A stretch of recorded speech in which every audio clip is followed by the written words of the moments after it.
ఇప్పటి వరకు మరణశిక్ష అంటే మన భారతీయ న్యాయ వ్యవస్థలో ఉరిశిక్షే.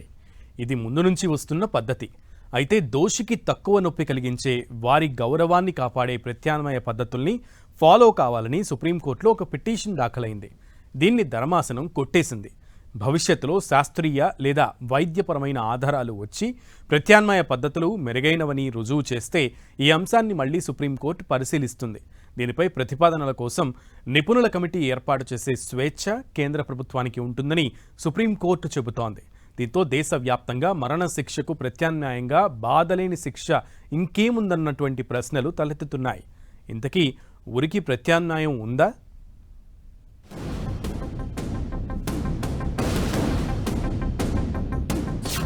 మన దేశంలో ఉరి శిక్షకు ప్రత్యామ్నాయ శిక్ష ఉందా?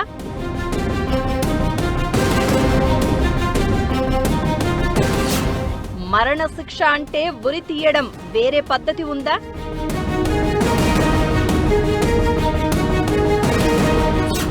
ఉరికి బదులు తక్కువ బాధ కలిగించే వేరే పద్ధతులున్నాయా? సుప్రీంకోర్టులో ధర్మ సందేహం కలిగించే ఒక పిటిషన్ దాఖలైంది. ఇప్పటి వరకు మరణ శిక్ష అంటే మన భారతీయ శిక్షా స్మృతి న్యాయ సంహిత ప్రకారం ఉరి శిక్షే. ఈ పద్ధతిలో దోషిని తాడుతో ఉరి తీస్తారు. ఇది ముందు నుంచి వస్తున్న పద్ధతి. అయితే దోషికి తక్కువ నొప్పి కలిగించే వారి గౌరవాన్ని కాపాడే ప్రత్యామ్నాయ పద్ధతుల్ని ఫాలో కావాలని సుప్రీంకోర్టులో ఒక పిటిషన్ దాఖలైంది. దీన్ని ధర్మాసనం కొట్టేసింది. ఇదే అంశంపై గతంలో ఇచ్చిన తీర్పులను విస్తృత ధర్మాసనానికి అప్పగించాలన్న అభ్యర్థనను తిరస్కరించింది.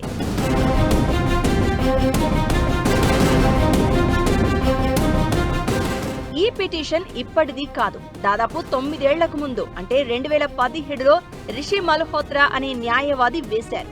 ప్రాణాంతక injection, shooting, electric shock, gas chamber లాంటి కొన్ని పద్ధతుల్లో దోషి నిమిషాల్లోనే చనిపోతాడు.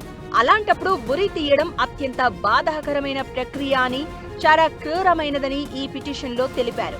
రాజ్యాంగంలోని ఆర్టికల్ 21 ప్రకారం గౌరవప్రదంగా మరణం పొందే హక్కును ప్రాథమిక హక్కుగా గుర్తించాలని కోరారు.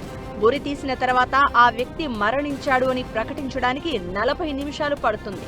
అదే ఇంజెక్షన్ ద్వారా అయితే ఆ సమయం 5 నిమిషాల్లో పూర్తవుతుంది. సాధ్యమైనంత వరకు తక్కువ బాధ కలిగే రీతిలో మరణశిక్షను అమలు చేయాలని ఐక్యరాజ్య సమితి తీర్మానం కూడా చెబుతోంది.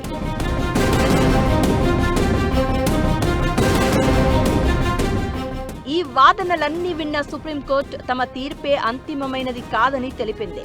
మరణశిక్ష అమలుకు ప్రత్యామ్నాయ పద్ధతులపై మెరుగైన శాస్త్రీయ ఆధారాలుంటే భవిష్యత్తులో ఈ అంశాన్ని మళ్లీ పరిశీలించొచ్చు. ప్రస్తుతం సుప్రీంకోర్టు కోణంలో మరణశిక్ష అంటే అది ఉరి తీయడమే.